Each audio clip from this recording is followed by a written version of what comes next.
They won't see you coming, not because you're hiding, but because you've become too precise to predict. That's what happens when you stop reacting and start thinking like a Stoic. You become calm in chaos, clear in confusion, sharp when everyone else is dull. This isn't about being a genius on paper. It's about developing a mind so trained, so grounded, and so aware that even your silence becomes intimidating. That's what it means to be dangerously smart, and it has nothing to do with school, titles, or applause. The ancient Stoics knew intelligence without self-mastery is noise.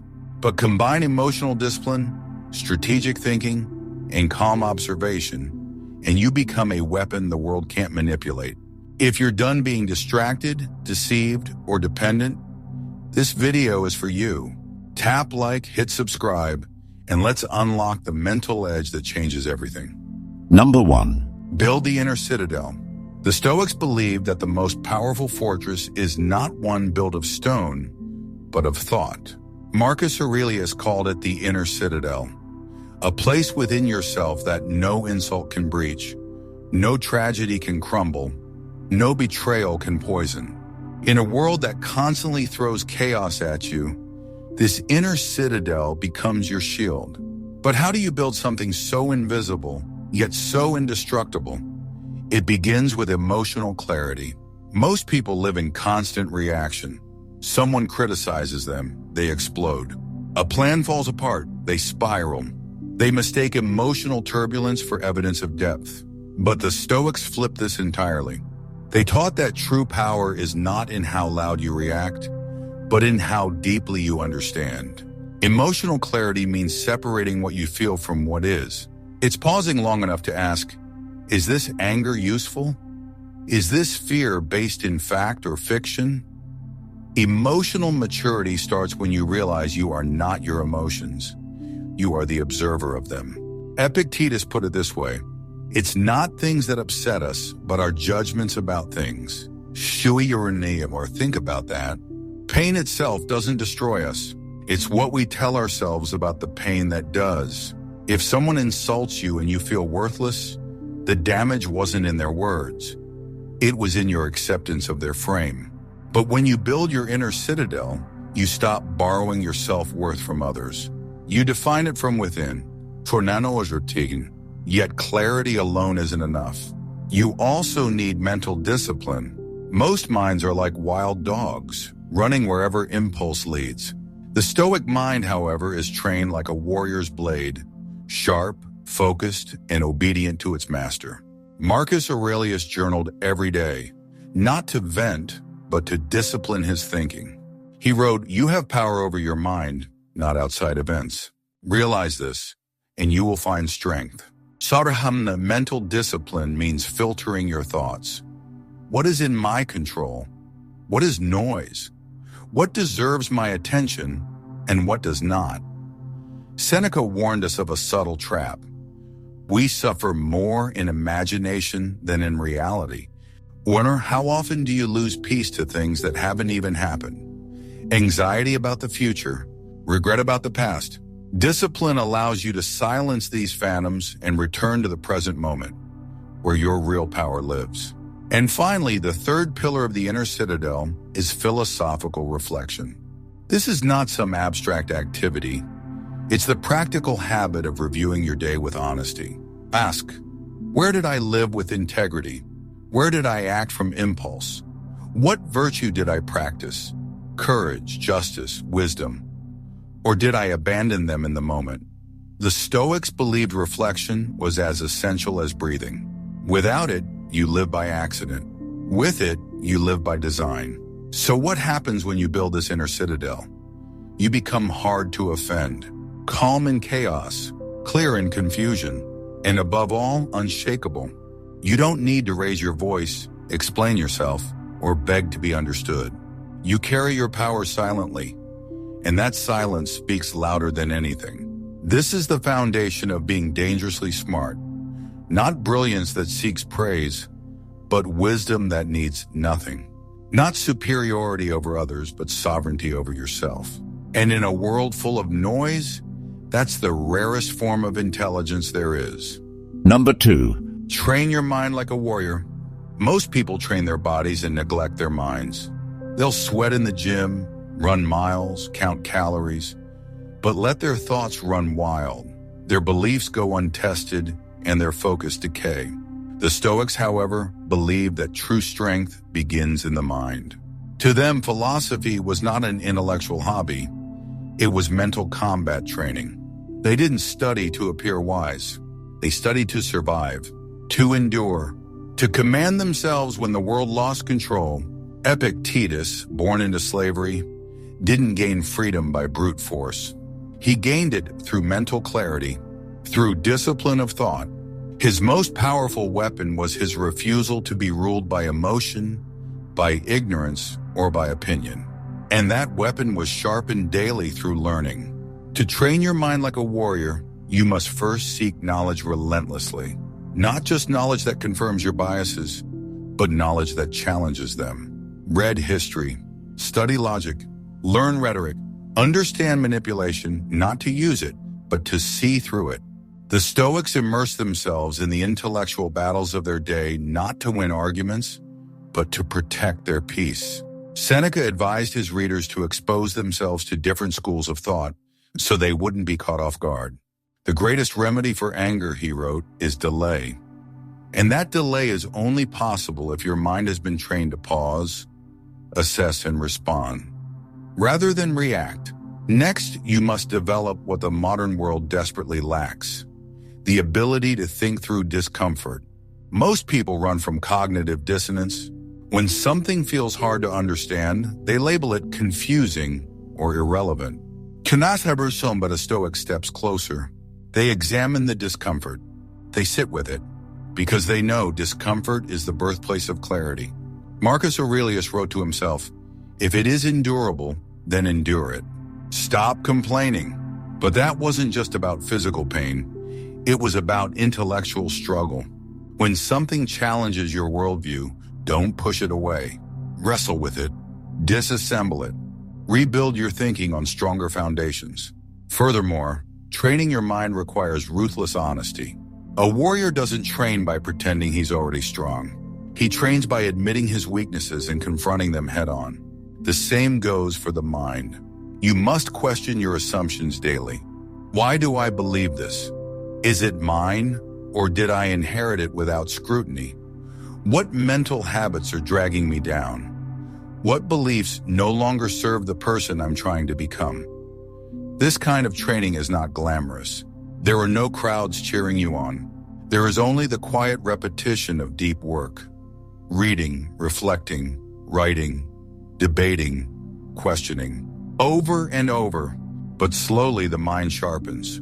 The chaos clears. The inner voice grows calm, disciplined, and ready. Because a trained mind is not one that knows everything. It's one that can face anything. It doesn't collapse under confusion. It doesn't run from uncertainty. It holds the line when the world falls apart. That is why the Stoics were feared, even in silence. They had mastered the only thing no one could take from them: the way they thought. To be dangerously smart is not to memorize facts. It is to develop a mind that is battle-tested. Ready? Clear, and unshaken. Number 3. The art of listening and silent observation. In a world addicted to speaking, the smartest person in the room is often the one who says the least. But they're not silent because they're shy. They're silent because they're watching, listening, calculating. This is a power the Stoics revered, because they understood that while most people waste their attention trying to be heard, the wise are gathering intelligence, unnoticed. Epictetus famously said, "We have 2 ears and 1 mouth so that we can listen twice as much as we speak." But listening in the Stoic sense isn't just about sound.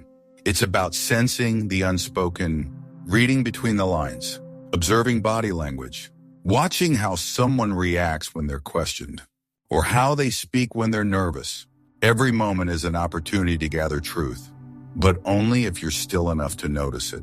Most people only listen to reply. Their minds are already crafting a rebuttal before the other person has finished their sentence. But the Stoic listens to understand, not to win, not to impress, but to see clearly, because clarity is more useful than being right, and understanding someone's intent is more powerful than reacting to their words. Marcus Aurelius, despite being emperor of Rome, kept his ego silent in conversations. In meditations, he reminds himself to remain patient and open, to never let pride close off the opportunity to learn. Even when surrounded by flatterers and deceivers, he trained himself to observe, not just what people said, but what they meant and what they were trying to hide. This is the mark of a dangerously smart person. They don't just take words at face value. They see through them. They study tone, tension, hesitation. They notice when someone avoids eye contact or over-explains. These signals are subtle, but they speak volumes. The untrained mind misses them entirely. The disciplined mind collects them like a detective gathers clues. But silent observation is not just about others. It's also about the self. The Stoics practice self-scrutiny with relentless precision. Seneca journaled daily not to boast about his success, but to dissect his failures. When the light has been removed and my wife has fallen silent, he wrote, I examine my entire day and go back over what I've done and said. Adwitty. This was his way of listening to his own conscience, of hearing what his ego tried to hide. To practice this art today, you must slow down. When someone speaks, pause before you respond.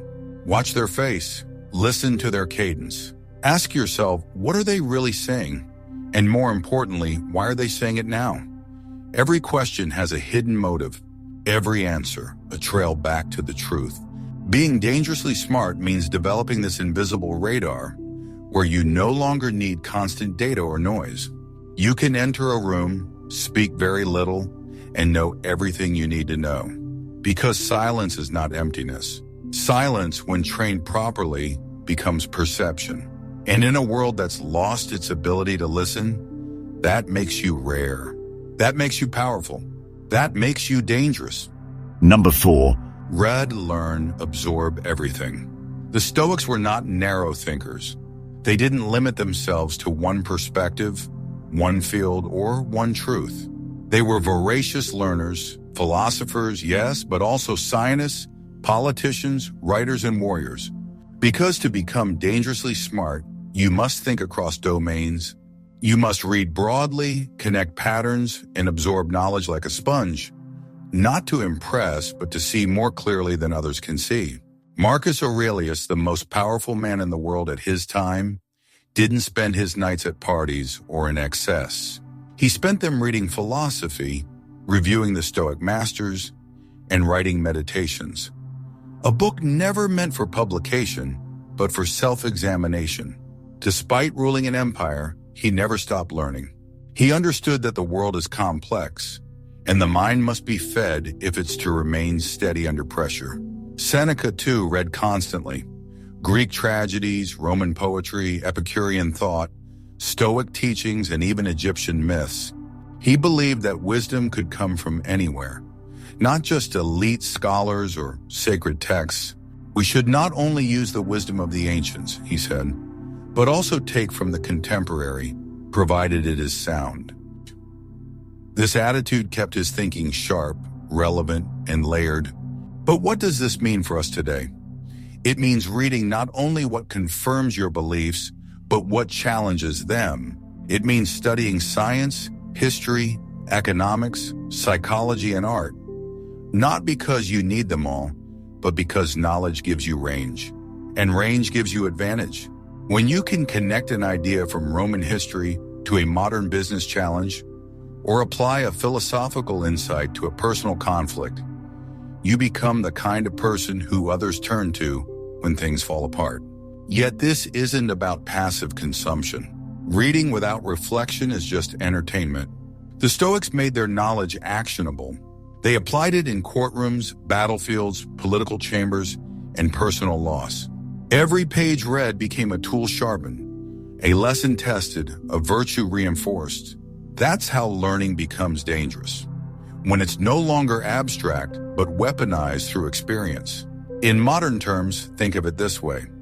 Most people scroll endlessly, swipe without pause, and confuse exposure for understanding. But the dangerously smart person reads with intent. They don't just absorb, they digest. They extract principles, challenge assumptions, and reframe their understanding. They keep a journal.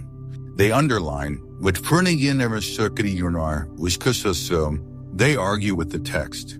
And slowly they build a mind that can see through lies, identify patterns, and solve problems that stump everyone else. Crucially, they stay curious. They never believe they've arrived. They ask questions relentlessly. They don't just consume, they seek mastery. And because of this, their intelligence becomes a quiet storm. Not showy, not flashy, but undeniable.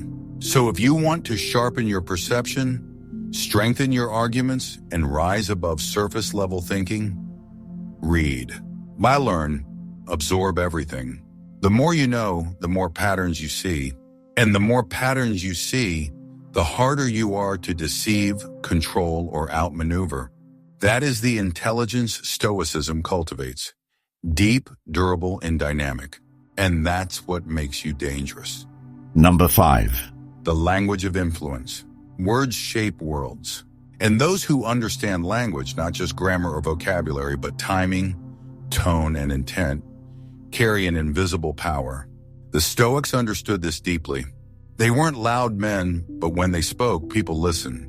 Not because their voices were booming, but because their words were precise, calm, undeniable. To become dangerously smart, you must master this same art, the language of influence. Seneca was a master rhetorician. As Nero's tutor and advisor, he navigated one of history's most volatile courts using speech alone. But what made him so effective wasn't his ability to dominate a conversation. It was his ability to guide one. He understood that true persuasion isn't about volume. It's about presence. The weight behind your words comes not from how much you say, but from how much you've earned the right to say it. Every word you speak should echo a life of clarity, principle, and intention. And how do you earn that? By thinking before you speak, by mastering your emotions so your message lands with intention, not reaction. Marcus Aurelius once reminded himself, speak little and only what's necessary. That wasn't weakness, it was strategy, because every unnecessary word weakens the necessary ones. And the person who can remain calm, clear, and concise, even under pressure, commands the room without trying. They don't speak to be impressive. They speak to impact. Influence begins with self-control. If someone insults you and you fire back, you've already lost the frame. But if you stay composed, listen carefully, and respond with clarity, you shift the emotional tone of the conversation. You redefine what strength looks like. Most people use words to defend their egos. The Stoic uses them to shape perception. He doesn't react, he reframes. But this requires preparation. The Stoics trained their minds so that their speech would be a reflection of principle, not impulse. That's why they journaled, debated, and practiced logic. Because in the moment of conflict, it's not enough to wing it. Shaktiver, you must already know your values. You must already understand the power of phrasing, the timing of silence, and the difference between a sharp insult and a sharp truth. The truly influential person can do something rare. Make people think. Not because they dominate them, but because they disrupt the script. They speak in a way that cuts through noise and makes the listener pause. Reflecting. That's the kind of intelligence that doesn't just inform, it transforms. The best communicators aren't flashy. They're clear. And that clarity, it's terrifying to those who rely on confusion to maintain control. And this isn't limited to big speeches or public debates. The language of influence shows up in how you give advice, how you end a toxic relationship, how you negotiate a raise, how you speak to a child. Every word you use either builds clarity or confusion, strength or weakness, peace or chaos. Your language is your legacy. So train your tongue like the Stoics trained their minds. Speak slowly, intentionally. Let your silence do the heavy lifting. Then when you speak, make every word count. Because those who master their voice don't need to shout to be heard. They only need to speak once. That is the essence of influence. Not noise, but power disguised as clarity. Number 6, build the network of the mind. The Stoics didn't believe in isolation. They believed in elevation, surrounding themselves with voices that sharpened their thinking, challenged their beliefs, and held them accountable to higher standards. To become dangerously smart, you must do the same. Because no matter how sharp your sword, if it's never tested in combat, it will grow dull. Your mind too needs friction, intellectual, philosophical, and moral, to remain strong. Seneca once wrote, "Associate with people who are likely to improve you. Welcome those whom you are capable of improving." The process is mutual. Sharpen and we, this wasn't about elitism. It was about alignment. Surround yourself with minds that stretch yours. Seek mentors who've lived what they preach. Spend time with people who care more about truth than ego. Because the company you keep will shape the questions you ask. And the questions you ask determine the depth of your thinking.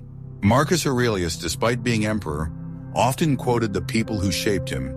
His teacher Rusticus, his friend Maximus, his adoptive father Antoninus.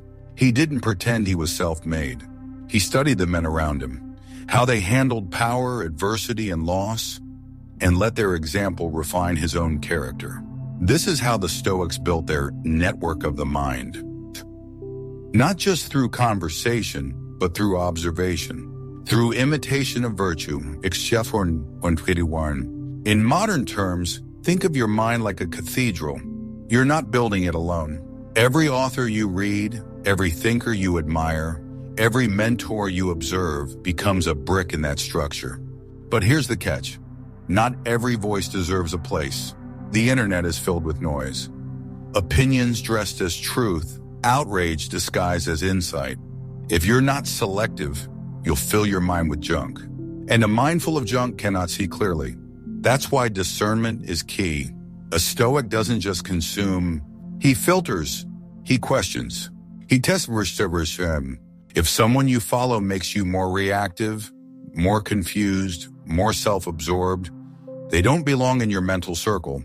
But if someone makes you pause, reflect, and return to principle, keep them close. That's what Seneca meant by mutual improvement. It's not about agreement. It's about alignment toward clarity. This is also why disagreement is essential. A wise person doesn't fear opposition.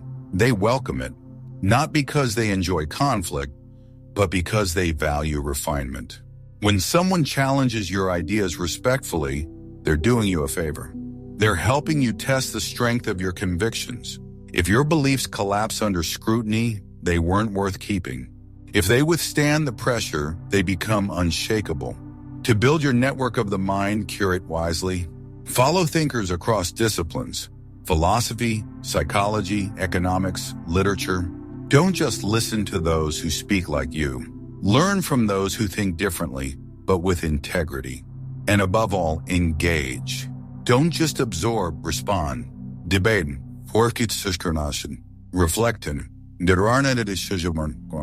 Rightor, Emerson, Cedarwern, Shermanimorns. Because when ideas are forged in the fires of dialogue, they become far more powerful than private conclusions. A dangerously smart mind is never built in isolation.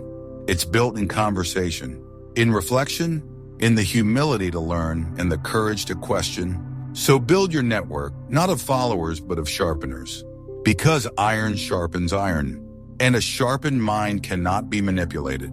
Number 7, Yuri, you control the frame. Command the room. There's a secret that powerful people understand. He who controls the frame controls the conversation. In other words, the way a situation is interpreted matters more than the facts themselves. Most people walk into a room reacting to the dominant narrative. But the dangerously smart person defines the narrative. They don't enter a conversation to compete. They enter to reframe. The Stoics mastered this through relentless internal discipline. Epictetus taught that we should never hand over our judgment to another.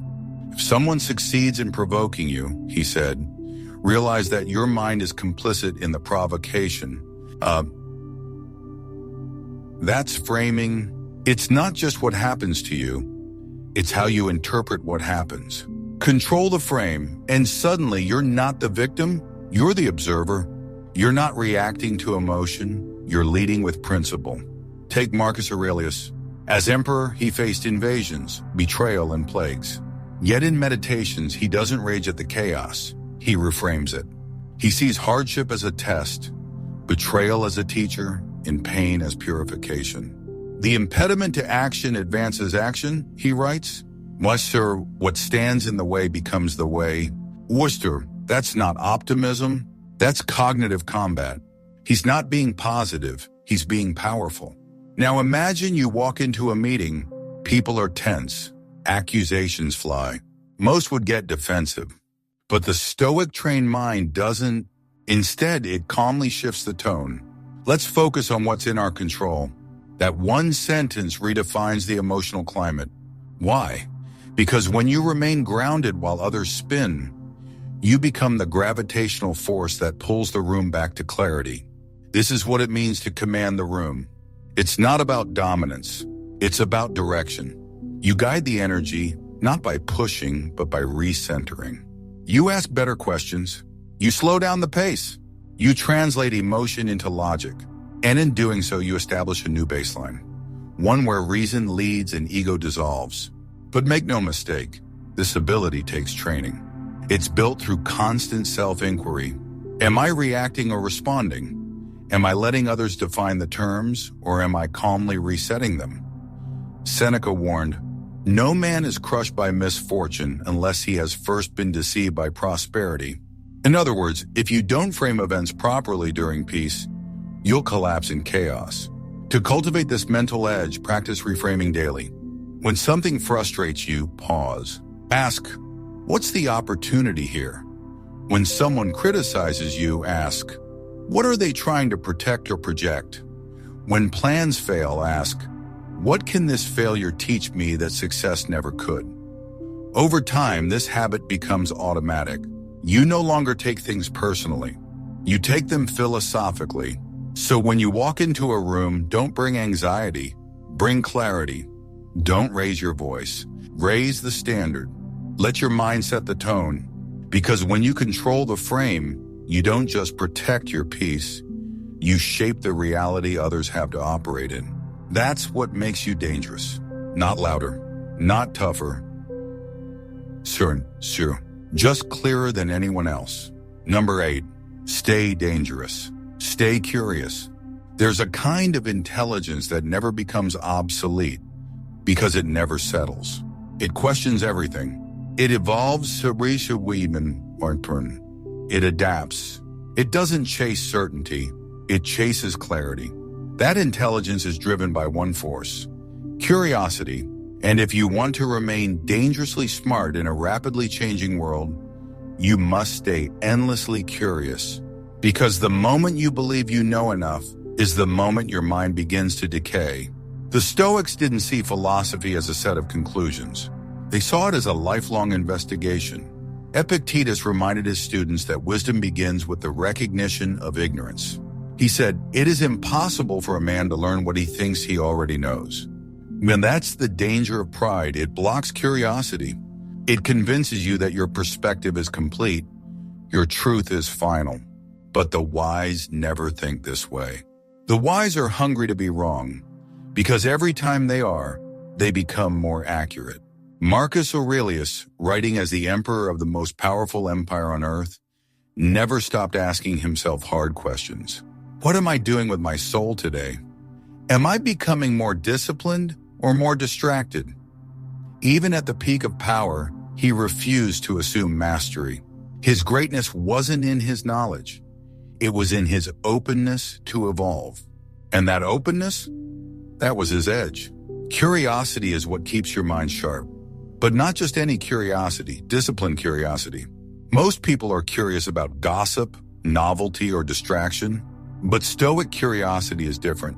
It asks, what is truth? What is virtue? Why did I react that way? Why does this person trigger me? What does this failure teach me? These questions are not comfortable, but they are transformational. Moreover, curiosity makes you unpredictable, and unpredictability is powerful. Because when you're curious, you don't operate on autopilot. You don't repeat tired scripts. You innovate. You ask what if. You explore the edge cases. You're not limited by tradition or imitation. You're guided by deeper logic and fresh insight. That's what makes you dangerous. Not what you know, but how far you're willing to go to understand. Seneca believed that learning should never end. He once said, "As long as you live, keep learning how to live." That's the spirit we need today. Not perfectionism, but progression. Not chasing final answers, but learning to ask better questions. Because every day the world changes. Every day your circumstances shift. And the person who remains curious will evolve faster, adapt quicker, and see more clearly than anyone stuck in certainty. So keep reading, keep asking, keep challenging your own mind. Don't become addicted to being right.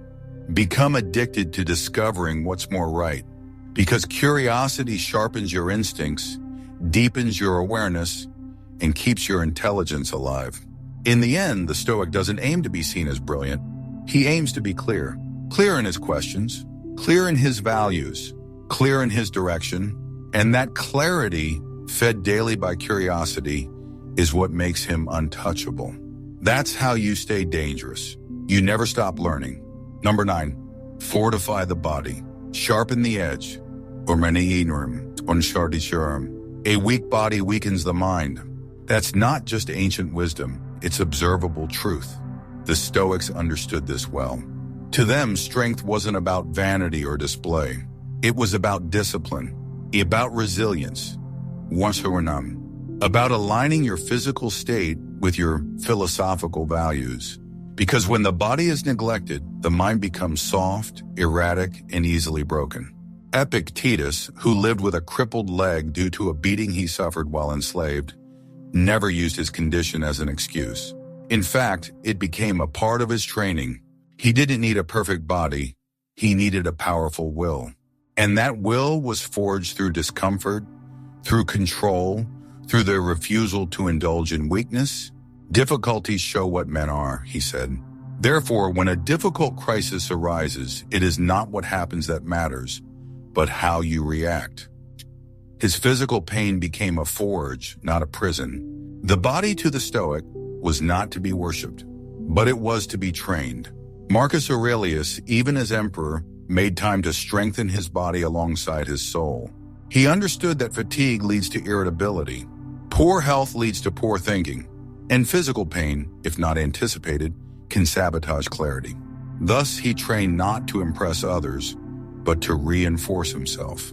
His routines included cold baths, exercise, and dietary discipline, all designed to align the flesh with the virtues of the mind. Now contrast this with today's world. We celebrate mental strength while neglecting the vessel that carries it. We overconsume, undersleep, and overstimulate. Then we wonder why we feel anxious, depressed, or foggy. The Stoics would call this self-inflicted suffering, pain caused not by fate, but by a lack of restraint. And it's everywhere. In the endless scroll, the processed food, the skipped workout, we mistake indulgence for self-care. But Stoicism teaches the opposite. True care is discipline. To fortify the body, you don't need to become a bodybuilder. You need to become consistent. Move daily. Eat clean. Sleep early. Hydrate well. Face discomfort head-on. Choose to walk when you could drive. Choose water when you could indulge. Not to punish yourself, but to free yourself from dependency and excess. Because every small act of physical discipline echoes into your mental state. Seneca believed that voluntary hardship was a powerful practice. He would sleep on the floor, fast deliberately, or wear simple clothing, not because he was poor, but to remind himself that he could endure discomfort. That resilience, practiced physically, strengthened his philosophical immunity. And in modern life, this idea is even more vital. You will not survive today's chaos with a fragile body. You will not remain clear-headed if you are inflamed, exhausted, or addicted to ease. So sharpen the edge. Build a body that backs your beliefs. Because when your habits align with your philosophy, your presence becomes unshakable. You don't just speak strength, you radiate it. Quietly, calmly, and unavoidably. Remember, your body is not your enemy. It is your ally. Treat it with discipline, and it will reward you with focus, energy, and peace. That's why the Stoic trains, because a sharpened mind deserves a sharpened body. That's how you remain dangerous in a world that's gone soft. Number 10, master yourself. No one can touch you. The ultimate power isn't control over others. It's control over yourself. That was the Stoics' highest ideal. Because if you can't govern your own mind, your speech, your impulses, your energy, your habits, then no title, wealth, or reputation can protect you. You'll be a slave in disguise. But once you master yourself, you become untouchable. People may insult you, abandon you, underestimate you, but they cannot shake your core. Because your power no longer depends on their approval. Marcus Aurelius ruled the Roman Empire, yet he reminded himself daily, you may not control the outcome, but you can control the effort. That's self-mastery. It's not about perfection, it's about discipline. He didn't seek praise. He sought alignment between what he believed, what he did, and how he responded. Even when Rome was at war, even when betrayed by friends, even when death circled his family, he held the same internal command. Do not be ruled by what you can't control. Rule yourself. Self-mastery begins with your thoughts. Epictetus taught that we suffer more from the stories we tell ourselves than from reality. If someone criticizes you and you crumble, it wasn't their words that hurt you. It was your interpretation. He said, no man is free who is not master of himself. So the question is, do you own your mind, or does the world rent space in it? Do you choose your reactions, or do you copy them from the chaos around you? Next, mastery extends to speech. The Stoics believe that most words are wasted. Seneca wrote, say little, but say it well. The person who speaks from wounds spills confusion.